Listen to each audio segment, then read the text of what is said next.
Hi guys, it's Laura. Thank you so much for watching and welcome back to my channel. So today we are going to create this cute onesie. As usual, I will show you how I created the pattern and explain everything, and then I will show you step by step how I made this piece. I personally love onesies. They are great pieces for either yoga, gymnastics, dance classes, or some aerial art. Basically for anything where you want to put the piece on and you can't be bothered with adjusting your outfit. So if you want to know how I created the pattern and how I made the onesie, then please keep watching.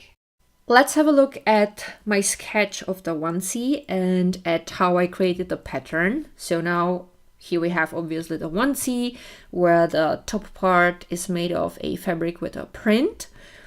The base for this pattern was a pattern for high-waist leggings. I do have a tutorial for how to make high-waist leggings and the pattern where I've shown you how I copied my favorite leggings.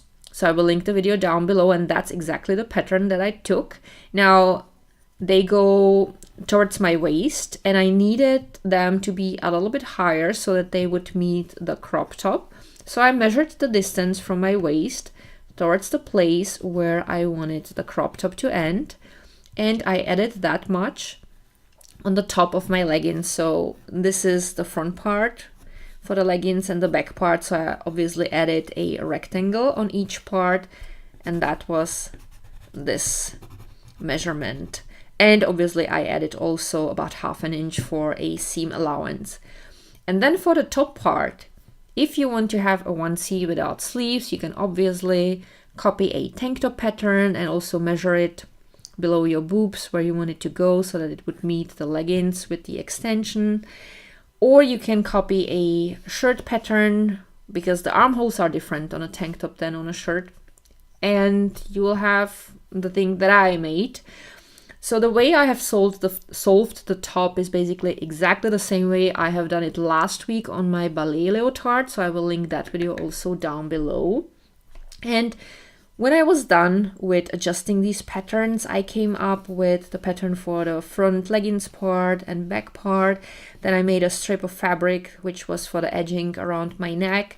And then I had front and back part for the top and my sleeves. And that's the whole idea behind the pattern for my onesie. Here we have on the left side the top back part. On the right side, it's the top front part. That's easy to recognize because the back is cut out a little bit lower. Then I have here the sleeves and a strip of fabric for the edging around the neckline. These are the leggings part, aka the bottom parts. Now here I have 2 layers of the back part and 2 layers of the front part. If you have enough fabric, you can always make a fold on the side and then you wouldn't have to have a seam there. For me, it was not possible the way my fabric was, so I will have a seam on the side, but it doesn't matter. It looks both great. I just think that if you can fold it on the side instead of having there a seam, it is a little bit more comfortable. As a first step, I pinned the middles of both bottom parts together, always the front parts together and the back parts together, and I have sewn them through with stretchy overlock stitch.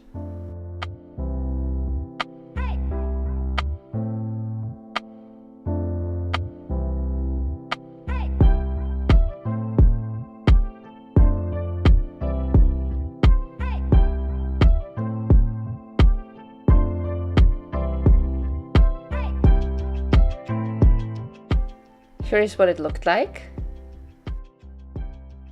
Next, I pinned the top part to the bottom part.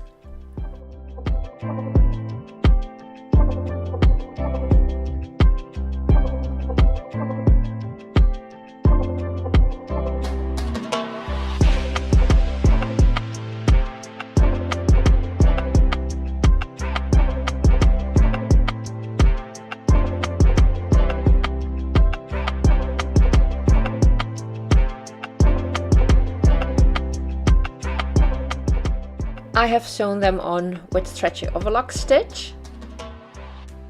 And then it looked like this. I have folded the seam downwards and I have sewn it through with stretchy zigzag. As a next step, I pinned all sides of the onesie together, and again I have used the stretchy overlock stitch.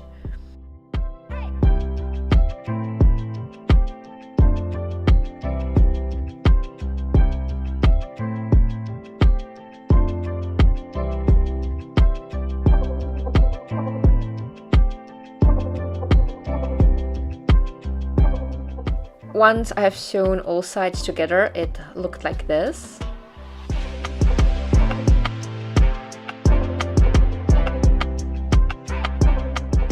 I have also already sewn one shoulder together with stretchy overlock stitch, and then I took the strip of fabric for my edging, I folded it in the middle and I started pinning it around the edge.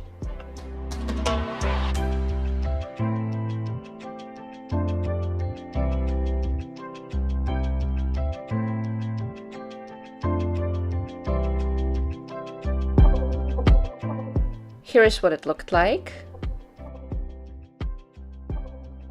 I have sewn the edging on with stretchy overlock stitch, and once that was done, I folded the seam inwards and I have sewn through with a regular straight stitch.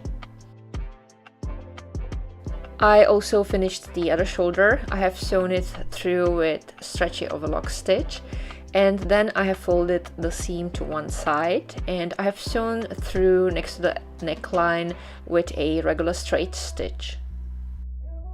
Then I pinned the sleeves together and I have sewn them together with stretchy overlock stitch.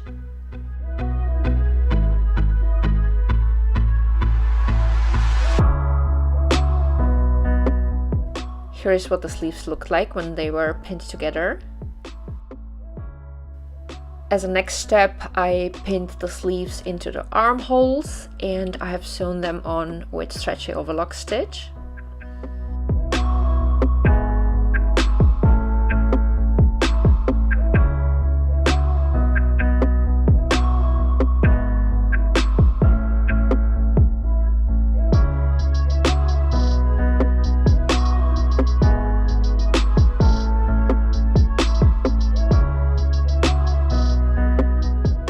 And once that was done, I folded the edges of the sleeves inwards, and I have done the same on the leggings, and I've sewn through the edges with stretchy zigzag.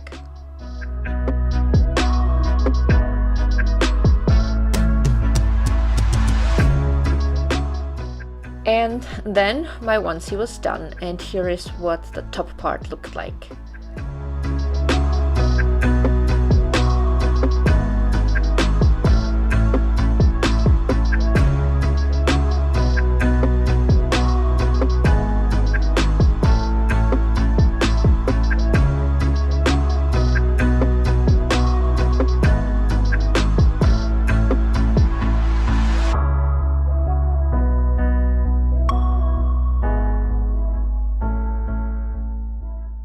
So that's how I made the onesie. I absolutely love it. It's so super comfortable.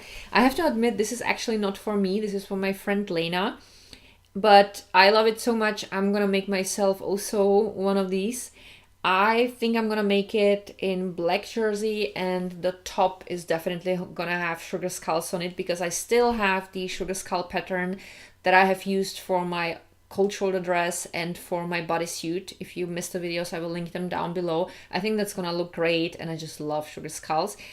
And I think I'm just gonna be wearing it for yoga and for silks, and maybe even for my ballet classes if I won't feel like wearing leotard and skirt. I don't know, but it's definitely something I know I will love, and as I said, it's just so comfy.